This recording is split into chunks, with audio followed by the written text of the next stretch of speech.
Thank you, Mike, for being here. Yep, no problem. Alright, we're going to get into the questions now. Alex from California asks, Mike, is Kurt Axel a run with Paul Heyman in the WWE? Is Kurt Axel what with Paul Heyman? A good run with Paul Heyman in the WWE? Future world champion? I don't know about future world champion, but with Paul Heyman, he'll definitely be over a lot more. Everything Heyman's done, people have been successful with, so I think he'll be fine, at least for the short term. Yeah, world champ, it's hard to say right now. We've only seen him one night on Raw, but he'll be around at least till SummerSlam, probably main event picture, or at least in some major role. This kind of relates to his question. With Triple H being so high on him, now that he knew that he was related to Mr. Perfect, and they're doing him with their Mr. Perfect theme song, will they possibly, after the Triple H feud, will they possibly put Curtis Axel and Triple H in a feud? This comes from Jasmine from Vermont. Maybe. I think Triple H might be, like with the concussion thing, I read somewhere that they might be doing a retirement angle with him. Right now where like Seth and Vince are trying to convince him to retire, and he just keeps going that one step further until eventually someone forces him to retire. Whether it's Lesnar or Axel, I think it could be either one. But Axel will definitely be involved with Triple H, at least for these next couple weeks. This comes from Adam in Iowa. Will Zack Ryder, who has been in the company for almost 3 years and had his Z True Long Island story and has potentially made a heel turn on YouTube.com, will he possibly join the Shield? No. I think the Shield is going to stay as these three people. I don't think they're going to add anyone or take anyone away. The Shield is awesome as they are, and I don't think they need any changing. If they put him in the Shield, would he possibly become champion, possibly world champion again, or will they just keep the belt on Del Rio? On Del Rio. Yeah, because what I heard was how now that Ziggler's the champ, I heard that they're doing the Del Rio feud again, and then they're possibly bringing in Ryder for this. When Del Rio won the I Quit match, right? Yeah. I don't think they're going to bring Ryder in.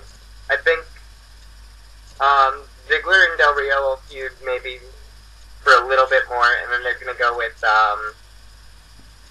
maybe turn Big E face. I think it would be ideal for them to do Big E wins Money in the Bank and cashes it on Ziggler. This question comes from another guy, Adam, from Oklahoma. Hey Mike, thanks for being on the show. With Jake the Snake Roberts' comeback, will WWE do anything with his comeback and possibly put him in the Hall of Fame?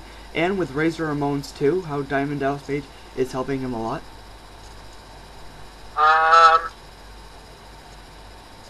For Jake the Snake, I think Royal Rumble. I think that's the rumor, right? Royal Rumble, he might... And Hall of Fame. Okay. Yeah, I think both of those are very possible.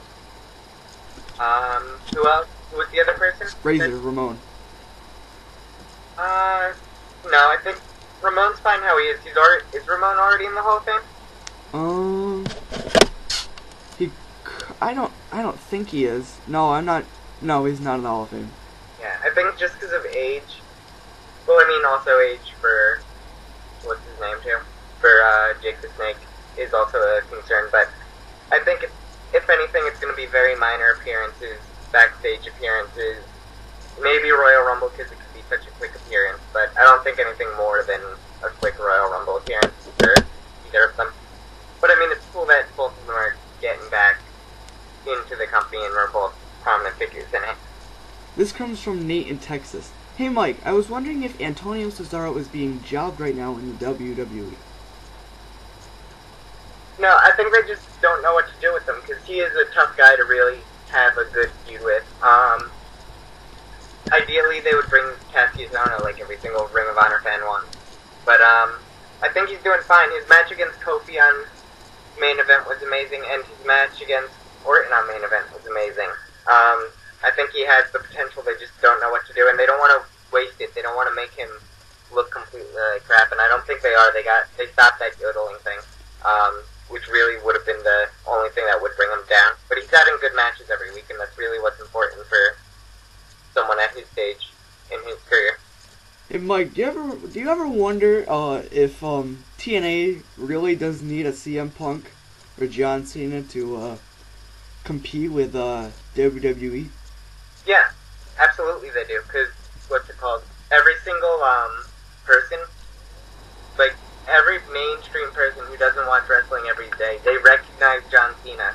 CM Punk's name's a lot more well known now. They recognize The Rock's name. They recognize Brock Lesnar's name. It's all about, it's when you're actually not watching the show, people still know what you're talking about when you say John Cena, when you say those big names. TNA doesn't, Kurt Angle would be the closest thing that TNA has to that. What about Jeff Jarrett? I don't think as much. I mean, if I said Jeff Jarrett to, like, one of my friends, they probably won't respond, but if I say Triple H to one of my friends, they would know exactly who I'm talking about. You know what I mean? It's just that, yeah. Like, what names can you say from TNA that people will definitely Is Hulk Hogan know? the CM Punk or John Cena right now in TNA? No. Hogan's in a weird position because he's not necessarily bringing it up anymore, and he's more of a has-been, whereas John Cena is definitely the right now of WWE.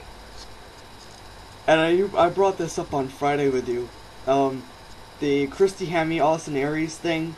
Why hasn't anybody stood up for her on live TV, you know? Because, I was at a TNA experience, or live experience event, and that's what they called it, and, they had no scripts, they just went off on their own promos from their head. And, why hasn't Kurt Angle stood up for Austin Aries, or for Christy Hemme? Anything that goes on with that, I think should just go on backstage. I don't think that it shouldn't be brought up on TV. Even this Thursday was brought up too much on TV. Yeah, basically, it should be handled backstage. It shouldn't be something, the fans shouldn't have seen it in the first place. It should have been censored off of TV right away, in my opinion. Especially if it wasn't part of the script, so. With Fandango, I had to get that name right. With Fandango feuding with Chris Jericho, what's next for Fandango after this when he drops the whole dancing gimmick? I think he's going to stick with the dancing gimmick for a while. What do I think?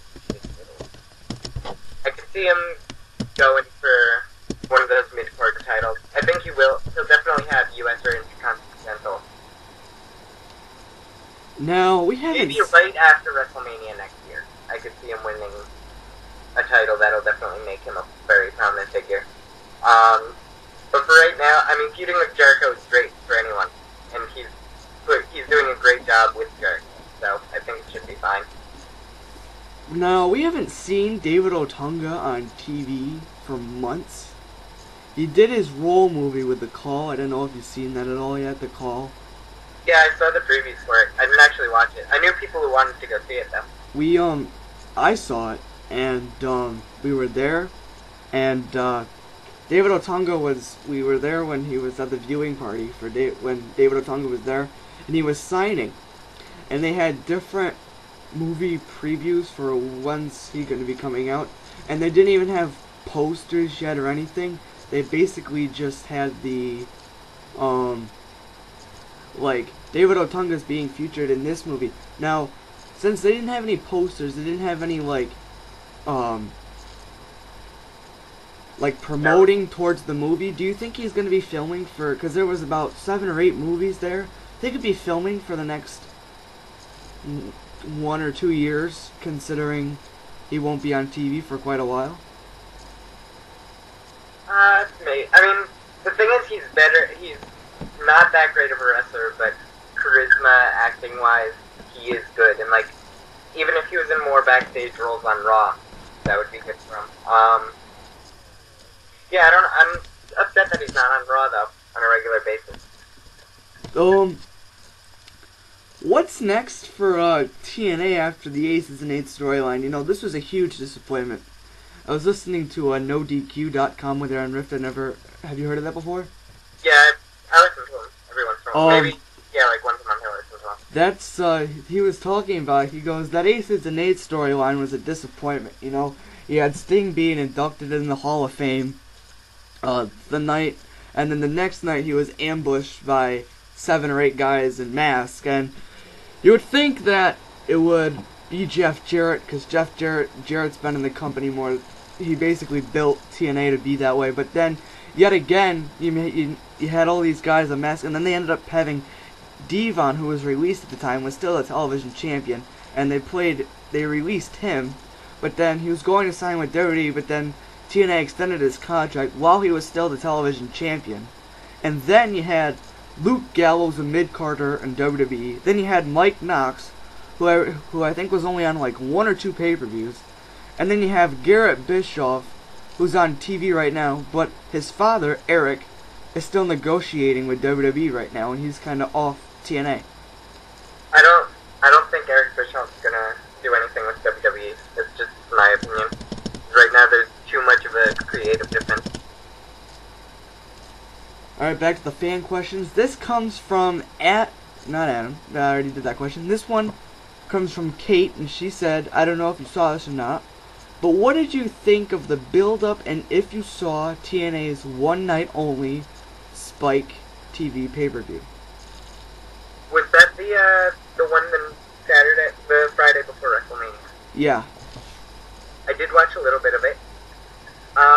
I think it's equivalent to like when you buy a DVD. It's good because it's very, very cheap.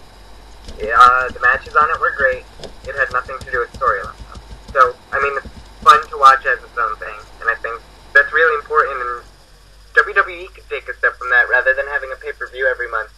Maybe 3 or 4 of those pay-per-views switch to a $10 pay-per-view where it just has great matches, and then give it more time to build up the WrestleManias, the SummerSlam, Survivor Series. So, I mean, I think it's the right direction. We'll see as they do more if it's something that's really going to stick. This goes back to what I was talking about when we were emailing back and forth. I did an interview with Ring of Honor star Kevin Steen, and I asked him, I said, are you going to go, once you're done with Ring of Honor, to TNA or WWE? And he says, right now I'm negotiating between both sides, and he says, it's all about which company can I make better, and he said, right now it's going to be TNA. Why would he do that? It's easier to work for TNA. You don't have to work as many days. You get to see your family more. And who knows? Creatively, they probably have more to do with Kevin Steen. Yeah, I mean, Kevin Steen would be in the main event picture in TNA. He wouldn't be in the main event picture in WWE. And I mean, that's really important to him. Personally, if I'm working less days, and I know a lot, and I know that I'm going to be used to the best of my ability, I would rather work for that company. This comes from Bob from Minnesota, and he asks, hey Mike, did you ever see the pay-per-view Extreme Rules, how when Randy Orton had the punt kick? Do you think he'd have a possible heel turn, considering that he wants to be heel for the longest time? I don't think the punt kick was a sign of him being a turning heel right away. I think he has to be very, because he's doing nothing right now. Yeah, I mean, I hope he turns heel. We'll see, though. What's next for CM Punk? How he was going to return, I think, on the 4th. I gotta get this out. I think he was supposed to be returning on the 6th, and then they pushed it back to the 13th, and then they moved him from all live events and house shows till the end of May, and he's doing Comic-Con stuff. Now, you think that Paul Heyman is recruiting Curtis Axel? Do you think that CM Punk and Paul Heyman's partnership is done and over with? Yeah, I think when Punk comes back, I think he's going to be a face. I think he's going to be more of that arrogant guy that people like to that talks more about the things in the company that the people on the internet talk about all the time. And I think that's probably where Punk is best, because he's allowed to have a little bit more freedom, and he becomes more marketable. As a heel, he's moving merchandise, so I think as a face, it could only go up for him. So yeah, I think the Paul Heyman thing is going to be done when he comes back. This was an eerie question, and I thought about this for a second, but is Tensai still with WWE? Like, he's been on Saturday Morning Slam, he's been on Main Event, and he's basically, he was last time I could see him on TV when he was teaming with Brodus Clay. Yeah.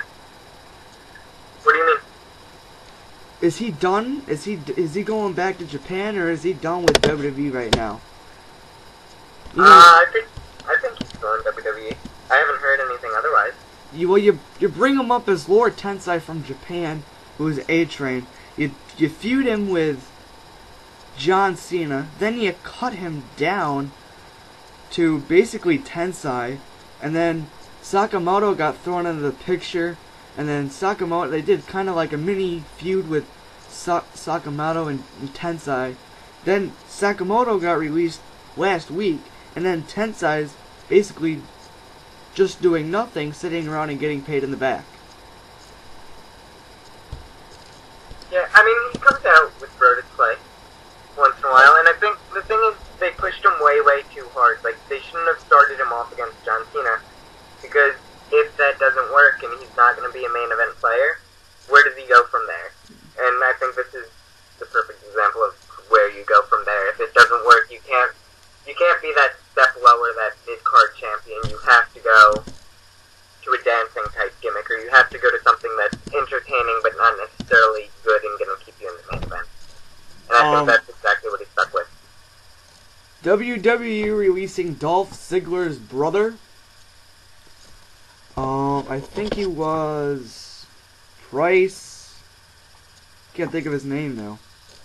Oh, it was the Monday when they released a bunch of people from NXT, right? Yeah. Okay.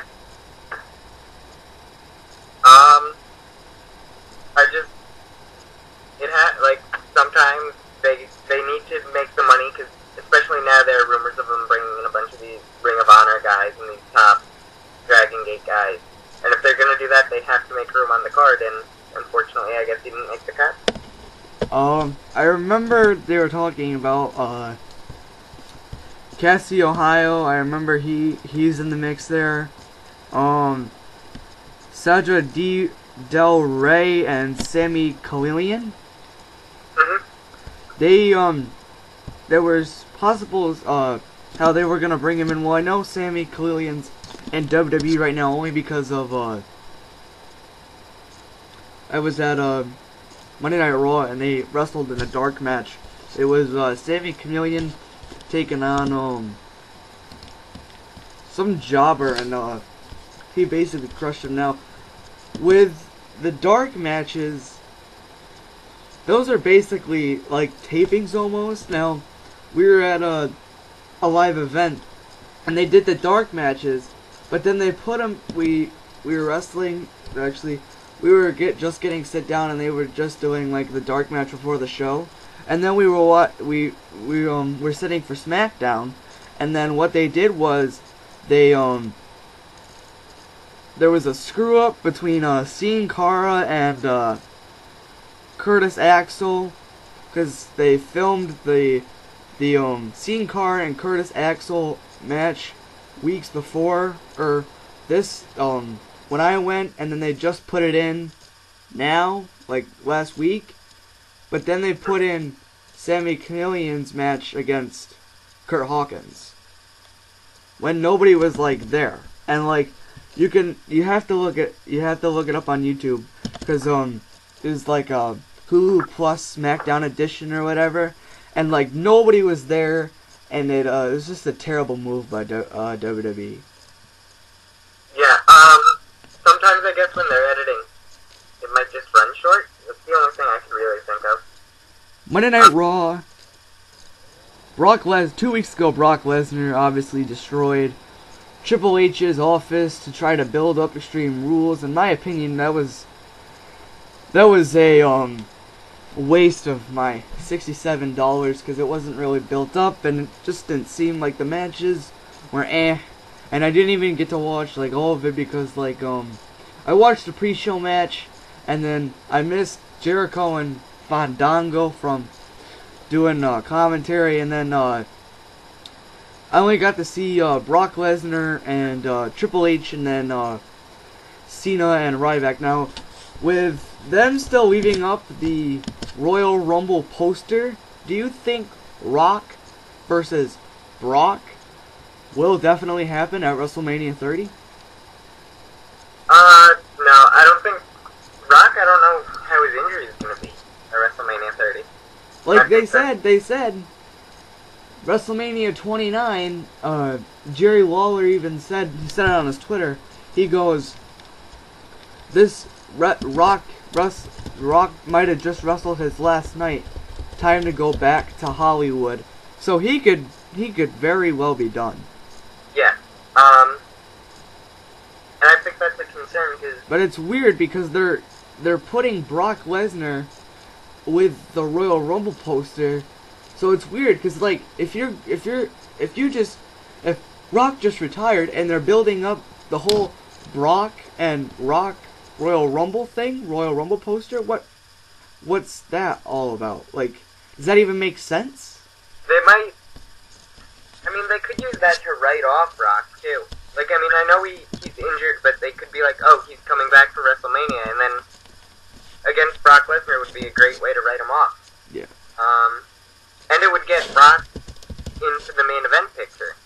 Like, I think I told you, I think Brock Lesnar versus Daniel Bryan, there's a lot of money to be made there, and I think that'll get Daniel Bryan over, and that would make Daniel Bryan a superstar. I think that the whole yes and no and I'm the tag team champions, you know, I liked him when he was partnered with Kane, but they pushed that so much, they pushed it so heavily, and they pushed it so long in a way to where the point where they pushed it so heavy and pushed it so quick to the point where it just got boring. Yeah, I think when they wrestled Road Scholars at Royal Rumble, Road Scholars should have won. A lot of people I know love Road Scholars. I think they're really entertaining, and I think there's a lot you could do with them. And they should be in the tag team picture, whereas Kane and Daniel Bryan can both main event, and I think that's really important that they should both be main eventing. Daniel Bryan especially. There's no one I know who doesn't love Daniel Bryan, and I think that really he should be utilized. What I'm seriously thinking is what they're going to do is they're going to do some type of Ring of Honor thing, and somehow Daniel Bryan's going to go kind of do that Ring of Honor storyline and wrestle somebody from Ring of Honor, and they're going to be like the exact same storylines. Vince is going to take like all the stuff they did in Ring of Honor, and then they're going to have some, because if you remember correctly, in 2006 when Punk signed his WWE contract, you watched the DVD, right? I haven't seen the documentary, but tell me a little bit about it. I'm sure I've seen it somewhere on YouTube. Sorry for any spoilers that haven't watched it yet. But what happens was, CM Punk walked in to Dave Sapolsky's office and he said, "You signed, didn't you?" And he said, "Yeah, I signed." So he said, "Okay, we're gonna do this storyline, and Vince is gonna be so ticked off about this that it doesn't really matter. We're gonna get him back in the near future." So what happened? Seriously, this is real life. What he did was, Dave Sapolsky CM Punk signed his contract live on Ring of Honor television in front of thousands in attendance. And then he signed it, and he looked at they have in the bonus feature, has a close, and it says, Philip Jack Brooks, a.k.a. CM Punk. and they signed it, and then they basically ran with the whole storyline all the way through, and then CM Punk went off to WWE, and then, like, I think that was one of Ring of Honor's biggest moments. In a way, it hurt him, though. Because if you think about it, CM Punk wouldn't be as big as he is today if he didn't do that. CM Punk got such a backing from the Ring of Honor fans, more than any other person, that it was because of that moment. Mm-hmm. And when he came into WWE, that's essentially what he needed, and that's what propelled him through ECW. That's what made him ECW champion, and then built him up into the Nexus and gave him the World Heavyweight Championship. Like, what you just said there made me think of something, one of the questions I skipped over.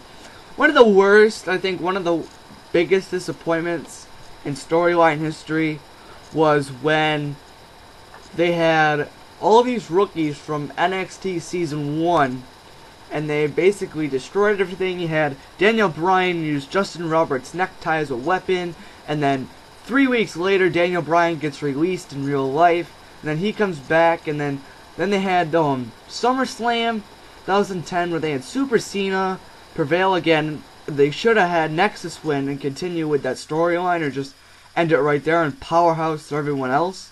But then Daniel Bryan came back for Team Cena. They did the whole core thing. Wade Barrett led the core on SmackDown. There was another group on SmackDown. Then Michael Tarver got released after he was done with Wade Barrett's core. Then you had the new Nexus, and everything just kind of split after Money in the Bank. Yeah, but look at where all those guys are now. Well, all those guys are in Michael positions now. Michael Tarver and Japan. Skip Sheffield is Ryback. Right. David Otunga writing movies. You got Wade Barrett, IC champ. You got CM Punk, WWE champ. You have Justin Gabriel jobbing on Superstars. Then you have Daniel Bryan, who's basically, I think, has had more success than anyone else in the Nexus. Yeah. I mean, but the thing is, it's only been 2 years. And 2 years is not a lot of time in wrestling. And the fact that you got 3 people who have made careers from the Nexus, that's a huge deal. And that, to me, that pays off. Yes, the storyline, yes, they should have won at SummerSlam. Yes, there was a lot of confusing things in the storyline. But as far as making superstars, I think it worked. Because think about, if only Wade Barrett made it to Raw the next night, only Wade Barrett would be in WWE as a superstar right now. And then, I think they, before, did they continue after Money in the Bank? They continued with, Wade Barrett, and the tease how John Cena was gonna join Nexus, and the whole thing if Wade Barrett doesn't win the WWE champion, Cena's fired. And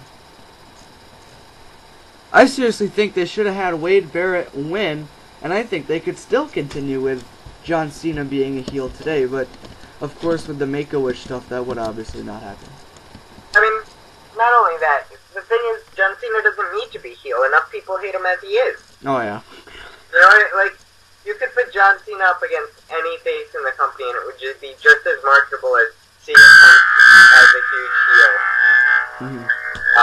being in the company. Mm-hmm. You know what I mean? Yeah, and then, I think you had, if I remember 2010, I think they were continuing with the Alberto Del Rio and Rey Mysterio thing. How there was the TLC matches back and forth, and then you were telling me about how both of their fathers wrestled back in the day, and WWE was trying to recreate everything, and like, I think with Mysterio, like with Mysterio being injured, I think he should just call it quits. I think he deserves a big payoff match, though. He did do a lot for the company.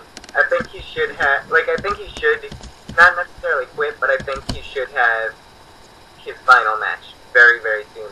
Even SummerSlam would be a good spot to put it, if he, I don't know what his injury status is, but if he's up for it. This this kind of brought my attention, and WWE was teasing this at the Slammy Awards.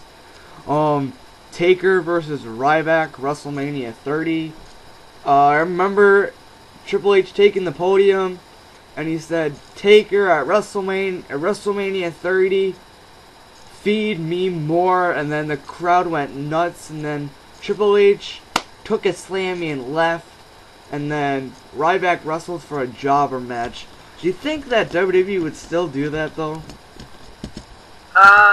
Taker Ryback would be good. It's not a WrestleMania match, though.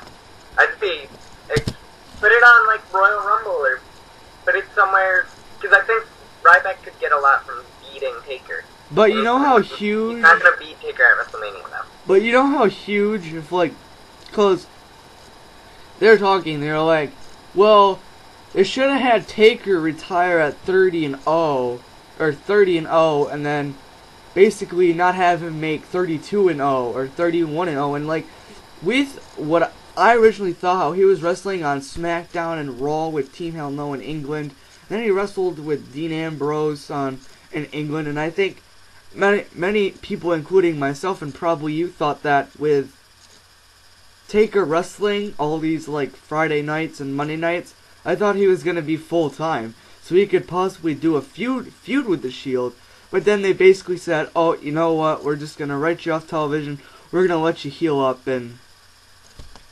Yeah. I think he'll be back before WrestleMania this year, though. I don't think it's going to be a full year like it's been these past few. Well, why did they, like, Taker did an interview with PW Insider, and he was like, yeah. I don't know why WWE... What? Hold on. Yeah. Sorry about that. Oh. They were like, I don't know why WWE is basically writing me off television. I'm fine, you know. I don't know what they're looking to do with me. And then 3 weeks later, he tours on England. He's basically in the best shape of his life. And then they write him off television, and now what are they going to do with him? I mean, Taker could come back whenever. I think, like, the thing is, Taker's so marketable at this point. Like, just whenever he shows up again, he could wrestle just about anyone. Do you think, this is going to be a little weird, but do you think, JTG could, come back for, one more push with, the WWE creative team? No, I don't think he'll get a push. I think he's probably in the company. 6 years. Yeah. He's probably wrestling dark matches, helping out those new guys. There's probably a legitimate reason off of TV why he's in the company. Whether it's helping new guys, doing something in developmental. Maybe he's helping out in creative, and we just think, oh, he's supposed to be the superstar on TV. Like, with Shad Gaspard doing the whole street gimmick in '09, how he was that huge powerhouse, and then he got released in 2010, and then that like when they ended Crime Time, and then they did that whole feud, and then like I remember how they changed JTG's appearance in NXT. He did like 3 or 4 weeks in a row, and then they rid him off television, and then basically what they did was they sent you off. They were like, we're going to do this to you, we're going to do that to you. And then he just traveled a bunch of house shows, and he always would job to Brodus Clay. And then, like, once that was over with, we haven't seen him on television in... Like, I remember in the summer, AJ Lee, he had a match with Ryback, but I don't remember having him another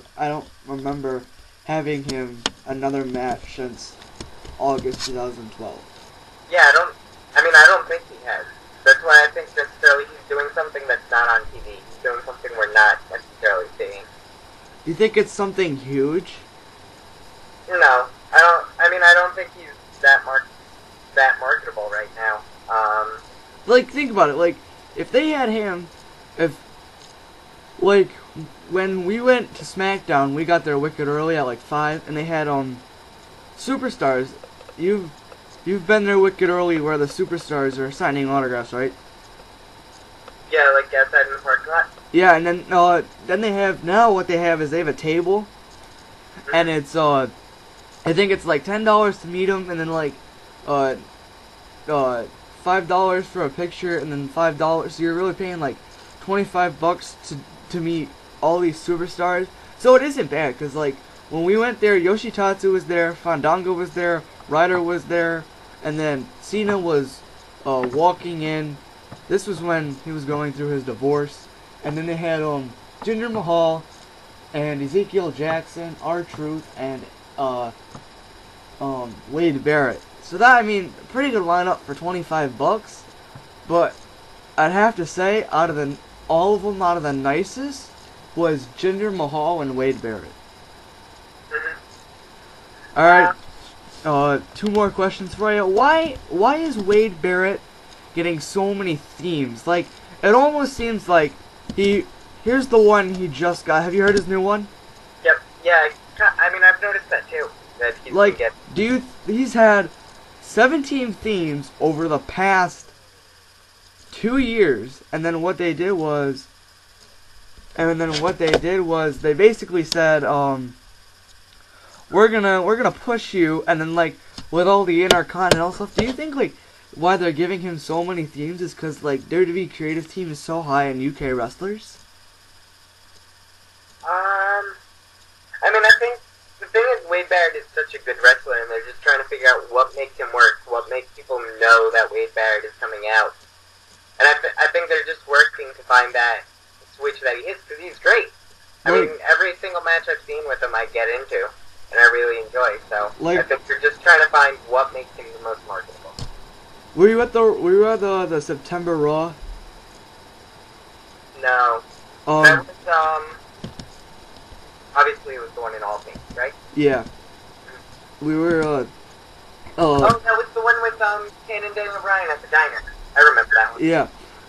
We were there, and, Wade Barrett jobbed to Tyson Kidd, and, we got ringside seats, and, Justin Roberts was walking by. They had a commercial, and he yelled.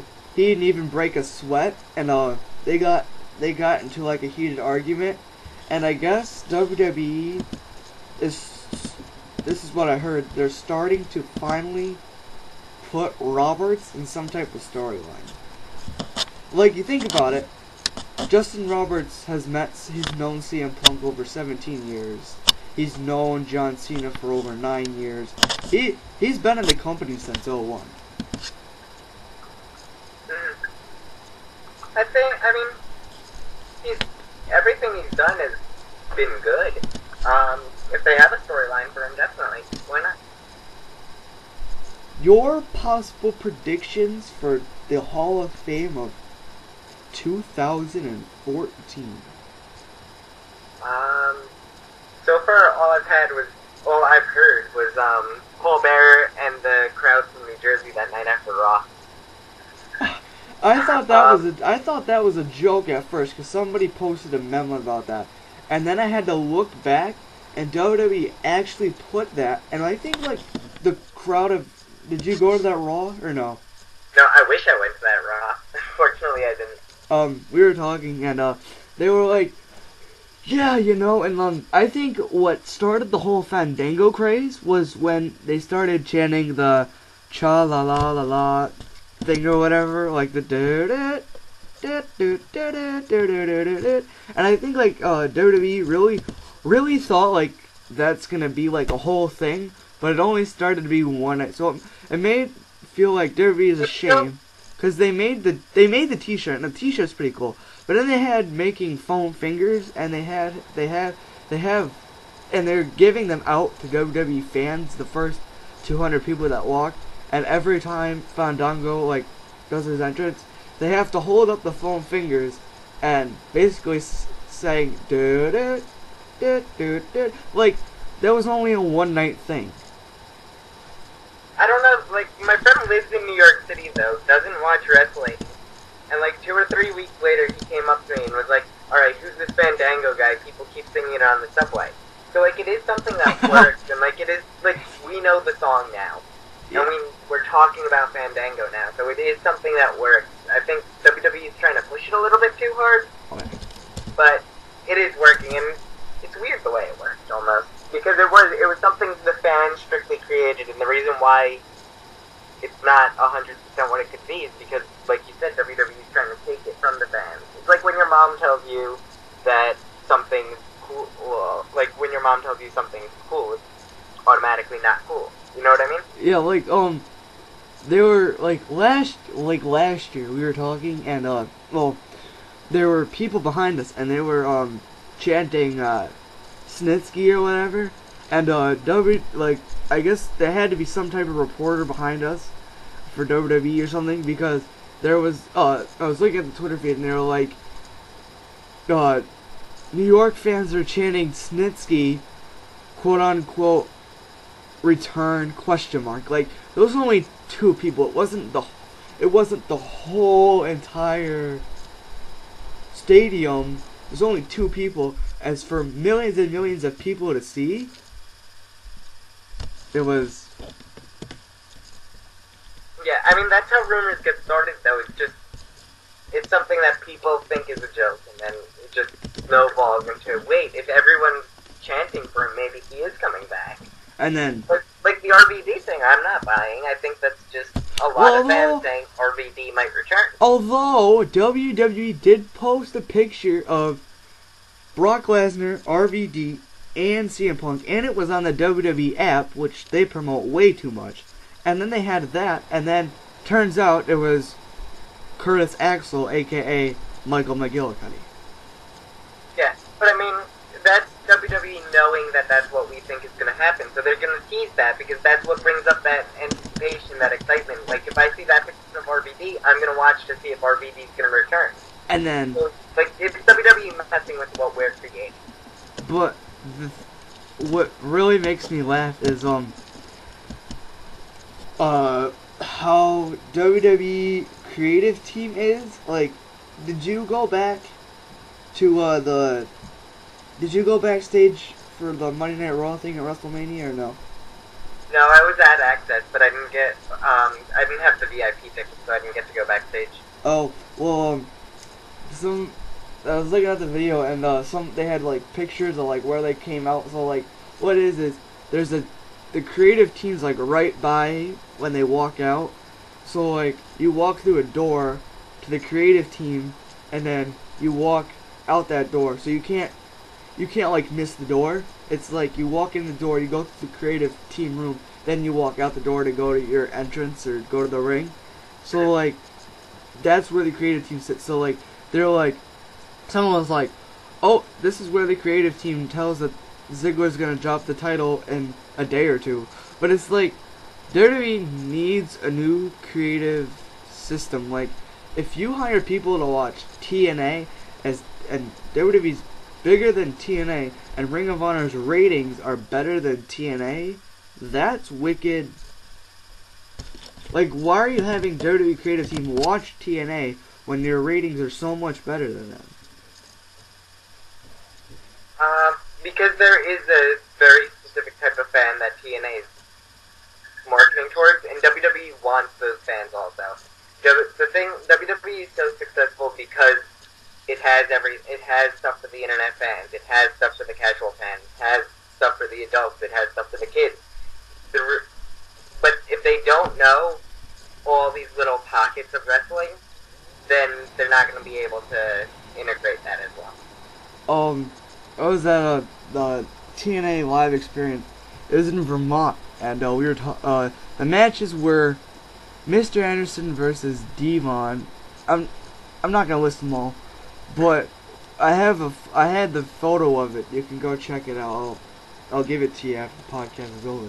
But the total number of people in attendance on a beautiful Tuesday night 7:30 show, taped Impact, 440 people. Sounds about right. But the thing is, TNA should have just kept their Orlando thing. The thing was, they were bringing in people that weren't wrestling fans, though.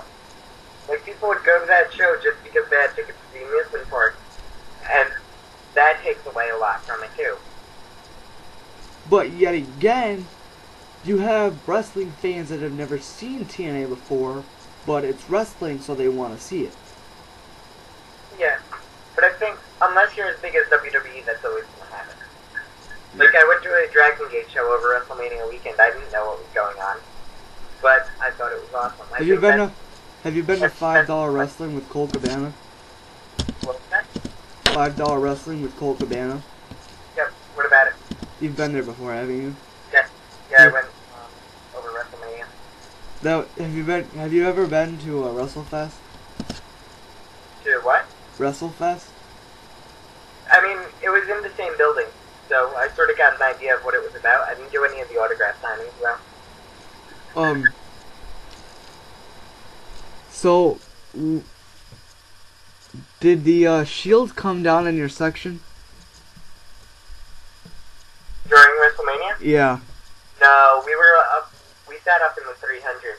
We were up in the 300 too, and we were by the fireworks, and there was a guy behind us, and the firework went off, and it was seriously like an inch of hitting him too. Like, that brings me back to the Orlando incident in WrestleMania 26 when fans got hit by the fireworks. And I think, well, that's why obviously they didn't have the fireworks out over into the arena anymore. Yeah, I think it was just a matter of everyone was so close to them, because I was back there too. yeah.